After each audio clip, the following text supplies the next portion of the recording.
लोकसभा चुनाव 2024 के तीसरे चरण के मतदान में एक हफ्ते बचे हैं और इस तीसरे चरण में बिहार के 5 लोकसभा क्षेत्रों में चुनाव होना है, मतदान होना है।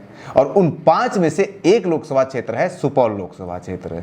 और सुपौल लोकसभा क्षेत्र से एनडीए की तरफ से जो प्रत्याशी हैं वो दिलेश्वर कामत हैं जेडीयू की तरफ से। पिछले बार भी यही जेडीयू की तरफ से लड़े थे 19 में और जीते भी थे। दिलेश्वर कामत में इनके नाम में दिल लिखा हुआ है, लेकिन दिलेश्वर कामत के पास कितना दिल है इस बात का फैसला लेने के लिए हम आपको बताएंगे उनके राजनीतिक जीवन से जुड़े एक ऐसे सबसे महत्वपूर्ण पहलू के बारे में जो आपको जानना चाहिए। और वो सबसे महत्वपूर्ण तथ्य ये है कि 2019 मई में वो सांसद बनते हैं और एक साल के भीतर मार्च 2020 में पूरे देश में कोरोना आता है, कोरोना फैल चुका होता है। तब देश के अलग अलग हिस्सों में पलायन करके मजदूरी करने वाले बिहारी मजदूर अपने अपने जनप्रतिनिधि को, चाहे फिर सांसद हो, मुखिया हो, विधायक हो, सभी को फ़ोन कर रहे थे, मदद की मांग कर रहे थे। उन्हें भरपेट भोजन तक नहीं मिल पा रहा था। उनके घर के वापस आने का इंतजाम करने का कुछ गुहार लगा रहे थे। और इसी गुहार में सुपौल लोकसभा क्षेत्र के भी जो मजदूर बाहर गए हुए थे, बिहार के बाहर गए हुए थे, बिहार के अंदर जो थे, वो भी अपने सांसद महोदय दिलेश्वर कामत जी को फ़ोन कर रहे थे।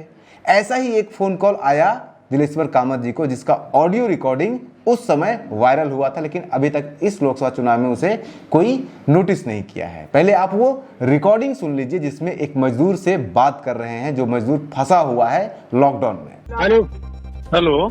हाँ सर, क्या हुआ? क्या हुआ? फोन आप लोग काट देते हैं यार, हम लोग भूखे मरेंगे क्या?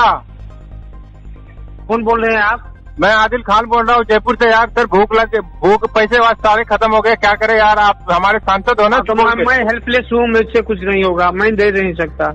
आपका बातचीत होता है, जिसको रहेगा वही आपको मदद नहीं करेगा। Your talk is very rough. ये क्या बोल रहे हो सर आप? ठीक है, काट दिया। ठीक है, मैं बात नहीं करूंगा आपसे। झगड़ा मुझे नहीं करना है जी। तो झगड़े में कहाँ कर रहा हूँ सर आपसे? अरे तभी आप ऐसे बात कर रहे थे, आपसे बात कर, झगड़ा हमको नहीं करना है। तभी क्या बात कर रहे हैं? प्रेम से बात करना लोगों से। तो हम भी तो सर प्रेम से बात कर रहे हैं। आप बोल रहे हैं जयपुर के लिए कोई, आप बोल रहे जयपुर के लिए कोई फंड नहीं है, 1000 दे दिया, हो गया 1000। हमको तो हो गया, आप कुछ नहीं है, हमको तो मिला भी नहीं है। मेरे पास नहीं है तो हम कहाँ से देंगे? हमको तो मिला भी नहीं है। मेरे पास और कुछ नहीं है जी, मैं कुछ नहीं दे सकता। सरकार यदि कोई बंदोबस्त गाड़ी के करती है तो जाइए। अच्छा। सरकार का जिम्मेदारी है बंदोबस्त करना, ये मेरी जिम्मेदारी नहीं है। आप हमारा सुपौल का सांसद है ना, इसलिए आपके पास मदद का गुहार लगा रहा हूँ। आप बोलते हैं हमारे पास कोई मदद का वो नहीं है। मैं जितना सामर्थ्य, मैं 1 करोड़ 1 लाख दे दिया हूँ बांटने के लिए सरकार को। इसके बाद मेरे पास कुछ नहीं है देने का है, ठीक है? अब जो देना है सरकार देगी, आप सरकार से बात। सरकार से कौन बात करेगा सर? हमारा कर लिए, मैं आपको नहीं कुछ दे सकता, इससे बढ़ के और क्या कहूँ? मेरे पास अब कुछ देने का नहीं है। तो ठीक है, एनीथिंग। ठीक है, I don't want to discuss more, please। आप वोट लेने आइएगा, फिर वोट लेने आइएगा। फिर हम नहीं लेंगे आपसे। आपका कौन वोट दिए है जी? कौन मोहम्मद लोग वोट दिया, फिर वोट देंगे आप? फिर वोट से हम एमपी बने हैं। और नहीं तो क्या? हम वोट दिए तो नहीं बने। रखिए, आप हिंदू मुसलमान कर रहे हैं। आप वोट से एमपी नहीं बने। आप हिंदू मुसलमान कर रहे हैं, देख लीजिए। वोट से एमपी बने हैं, आपका वोट से नहीं बने हैं। अच्छा, आपने वोट दिए हैं, वोट का दम मत दीजिएगा। आपका वोट नहीं चाहिए मुझे। ठीक है, ठीक है, आपका ये आपका वोट नहीं चाहिए, प्लीज कीप इट।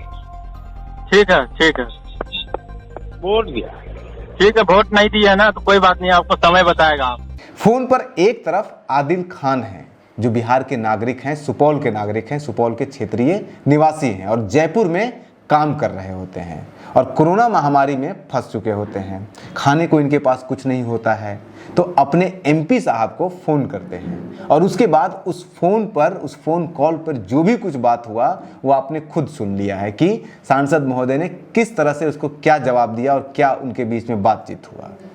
इस रिकॉर्डिंग को सुनने के बाद तो यही लगता है कि अगर आप सुपौल के मुसलमान हैं तो दिलेश्वर कामत जी आपको किसी तरह का कोई भी मदद नहीं करेंगे, क्योंकि अगर आप मुसलमान हैं तो दिलेश्वर कामत जी ने ये पहले ही मान लिया है, तय कर लिया है, फिक्स कर दिया है कि आप अगर मुसलमान हैं तो एनडीए को या जेडीयू को आप किसी भी कीमत पे या फिर दिलेश्वर कामत जी को किसी भी कीमत पर वोट दे ही नहीं सकते हैं। यहाँ पर लगभग यानी कि सुपौल लोकसभा क्षेत्र में लगभग 18% मुसलमान हैं जो वोटर हैं यहाँ पे। और कामत जी मान बैठे हैं कि उन 18% मुसलमानों में से एक मुसलमान ने भी उन्हें वोट नहीं दिया है 2019 के चुनाव में, और फिर 2024 में भी नहीं देगा।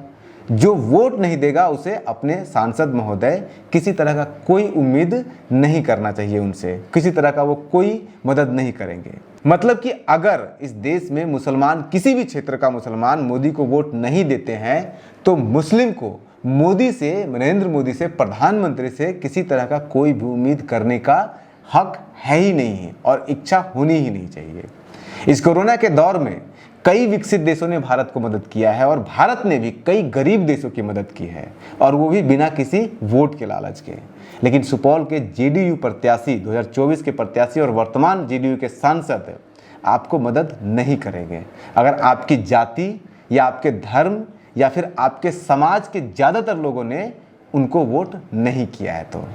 हालांकि इसमें कोई शक नहीं है, कोई दो राय नहीं है कि अधिकतर मुसलमान ने मोदी और भाजपा को वोट नहीं दिया है, ना तो 2014 में दिया है, ना ही 2019 में दिया है, ज़्यादातर। लेकिन भाजपा को भी लगभग 20%, एक अंदाजे के अनुसार 20% मुसलमानों ने वोट दिया है भाजपा को। मुस्लिम का नीतीश कुमार का पार्टी जेडीयू के साथ ज़्यादा गहरा रिश्ता है, तो ये संभव है कि नीतीश कुमार को 20% से ज़्यादा ही वोट मिला होगा मुसलमानों की तरफ से। लेकिन नीतीश कुमार और जेडीयू के नेता दिलेश्वर कामत ये मानने को तैयार ही नहीं है कि उन्हें किसी भी एक मुसलमान ने उन्हें वोट किया होगा 2019 के लोकसभा चुनाव में, और शायद यही धारणा 2024 में भी उनकी होगी। वो मान के बैठे होंगे कि 2024 में भी उनको कोई वोट नहीं देगा। अब फिर से 5 साल बाद 2024 में फिर से दिलेश्वर कामत जी जेडीयू के सुपौल से लोकसभा क्षेत्र से चुनाव लड़ रहे हैं, प्रत्याशी हैं वो। अब इस बार दिलेश्वर कामत को मुसलमान का वोट चाहिए या नहीं चाहिए, ये तो वही बताएंगे, कामत जी ही बताएंगे, क्योंकि पिछले बार तो उनका कहना था कि उनको नहीं मिला है। लेकिन क्या मुसलमान कोरोना में इतना कुछ सुनने के बाद भी दिलेश्वर कामत को वोट करेंगे, ये देखने वाली बात होगी। बने रहिए न्यूज़ हंटर के साथ। दिलेश्वर कामत जी के ऐसे और भी एक बड़ा वीडियो हम लेके आ रहे हैं, जिसमें दिलेश्वर कामत जी के राजनीतिक जीवन के 10 महत्वपूर्ण, इसमें हमने सिर्फ एक बताया आपको डिटेल में, हम एक वीडियो बनाएंगे जिसमें दिलेश्वर कामत जी के राजनीतिक जीवन के 10 महत्वपूर्ण तथ्यों के ऊपर एक पूरा वीडियो बनाएंगे। तो बने रहिए न्यूज़ हंटर के साथ। नमस्कार।